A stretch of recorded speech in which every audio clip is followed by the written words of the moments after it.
Yes, sir.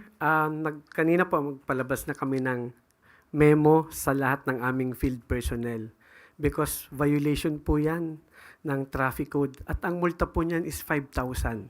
Baka po hindi alam ng ating mga kababayan na ang multa po niyan ay mahal. Marami kaming na-monitor sa CCTV na nilagyan ng electrical tape, nilagyan ng masking tape. So we admire the Filipino ingenuity. Pero I am warning them na ang penalty for this is 5,000. Baka po magulat sila. So pinakalat na ho namin yan. Marami ring nagpapadala sa amin, even kay Chairman Artes, ng mga pictures and videos na